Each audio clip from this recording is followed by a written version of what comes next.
Hi everyone, it's Michael Zapersky from ConsultingSuccess.com, and today I want to share with you 3 questions consultants should avoid asking clients. In this video, I want to talk to you about a very important skill, a skill that the most successful consultants have, and yet many people don't pay enough attention to it. It's simple, yet it's not as easy as you might think to possess this skill, yet it's extremely powerful. When you master this skill, your consulting becomes far more effective. And when you master this skill, your clients see you as an authority, as a real expert. And it also allows you to have a much more successful relationship with your ideal clients. And so that skill is listening, right? Before, when you go into a meeting, you need to do this. Before you start asking questions, you need to listen. You need to, before your voice is heard, you need to be able to understand your client's situation, right? If you don't listen, then you can't provide the best recommendations. You can't fully understand what's going on in your buyer's mind. And if you don't understand that, you can't position your offer as the right solution. And so listening is this most critical skill. I told you it would sound simple, but you need to realize how powerful it is. And so right now, think about when you go into meetings, are you going into them and are you talking about your company? Or are you asking a question and listening? Are you going in and mentioning all about your latest services and a new technology? Or are you going in and asking a question and listening and understanding what your clients really want and what they really care about? So let's transition now over to asking questions. And really asking the right questions establishes your authority and credibility. And there's many different questions that you can ask, and I'm going to share those with you over the next several videos and give you specific examples of the right types of questions to ask. But today, let's start with 3 common questions that consultants ask that are actually a mistake to ask. They should be avoided. And I'm going to give you suggestions as to how to make them better, how to improve upon them. So the first common question that a lot of people ask is, so tell me about your business, right? This screams that you're an amateur. It screams that you haven't done your research, that you haven't taken the time, that you don't care enough about the person that you're sitting down with to actually open up a web browser and do a little bit of research, type in their company name, type in their own name, check out their online profile. There's so many things that you can do, and by just asking, so tell me about your business, it shows a lack of respect. It shows a lack of wanting to understand their situation. And if you're going into a meeting with a prospective buyer, with an ideal buyer, you need to do a bit of research beforehand. And so instead of asking, so tell me about your business, a better question, a more effective question would be to phrase something like this. And of course, this is a variation, right? You can alter and edit this as needed, but let me just give you an example.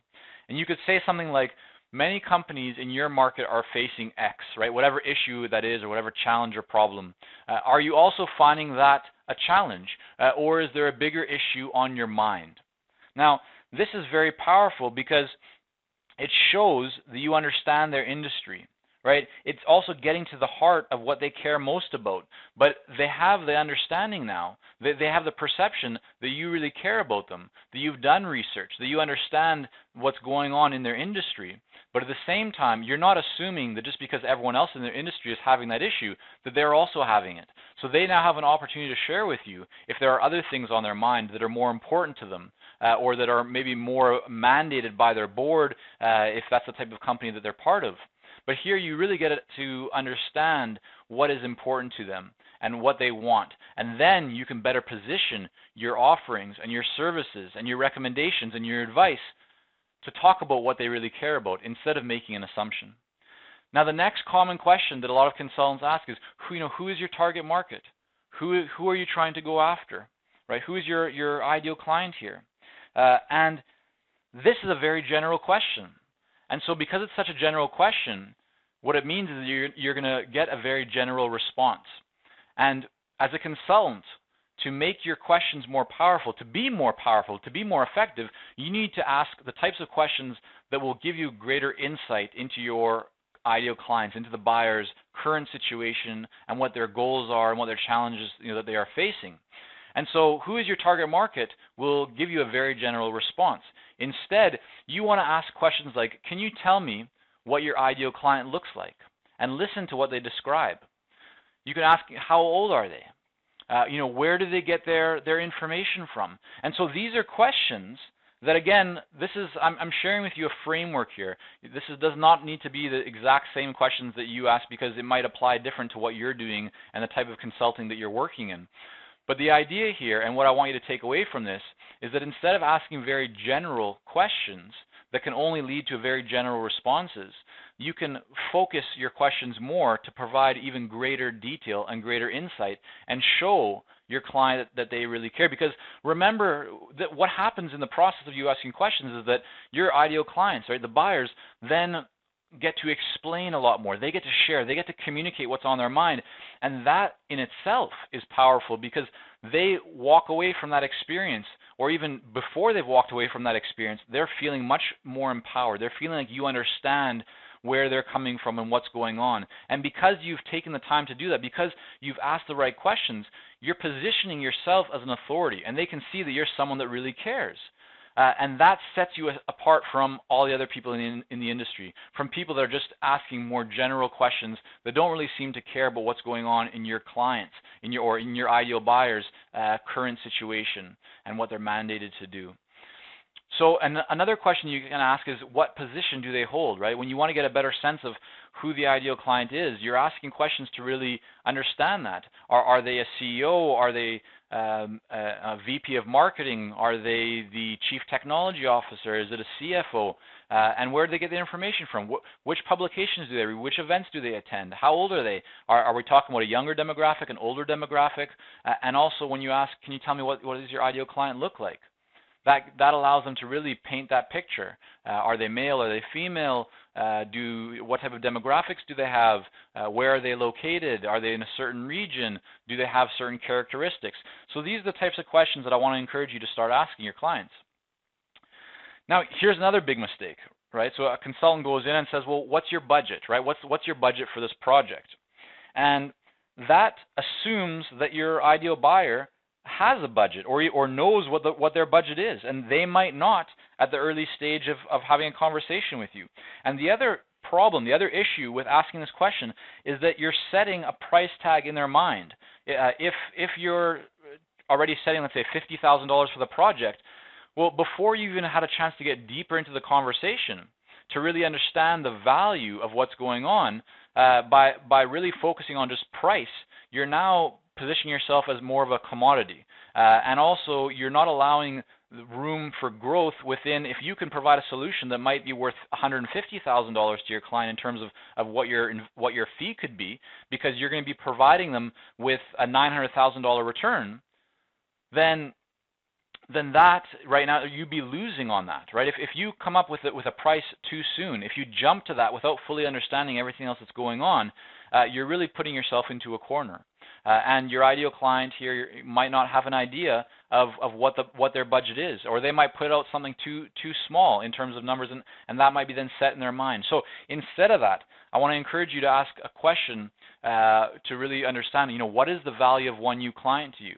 And so if you're a marketing consultant, if you're a business consultant, if you're working on helping your clients to land more clients, right, then this would be a very appropriate question to ask, because when you understand what the value is of one new client, right? If I can help you to land one new client, and one new client is worth $50,000 to you, well, instead of me charging $1,000, right, I can now charge $10,000 or even $15,000 or even $20,000, because one new client is worth $50,000, and they might repeat year after year, and so they might actually be worth $100,000 or $150,000. And so you want to, regardless of what your industry is, right, you want to make sure that you're asking questions to fully understand the value of what you're delivering to that client. That it's not about budget, it's not about price tag. Of course, those are considerations, but before you focus on what those potential roadblocks are, or what those potential caps are, you want to first explore what is the value. And then that gives you a much greater opportunity to express to your ideal client what type of value they can receive and what they can expect through hiring you and through having that experience of working with you. And so instead of talking about budget, talk about opportunities, talk about possibilities, talk about value. What is one new client worth? What is a decrease in the cost of this worth? If we can save you X number of hours every day doing this, what is that worth to you, right? You want to really focus on the value. And now what I want to share with you is really just that you might be thinking, well, okay, Michael, you've talked about some examples here. Does it really apply to all situations? Yes, right? It doesn't matter if you're in marketing or manufacturing or finance or sales. I've worked with consultants in almost every industry that you can imagine all around the world. And what I'm sharing with you here is applicable in every single situation. So I hope that's been helpful. If you're looking for more information, if you want greater detail around the types of questions that you can have and how to make meetings more effective with your ideal clients and how to really set yourself up for greater sales and greater opportunities and more leverage in all of the projects that you take on so that you can ultimately land more clients and significantly increase your revenues, then one resource that you may want to check out is the Consulting Success System. And you can find that by going to consultingsuccess.com, and then within the products section you can just click on the Consulting Success System. You also see it there on our homepage on the right side of the page, and you can find a lot more information there because there's 14 different lessons here that really help you to become a more successful consultant.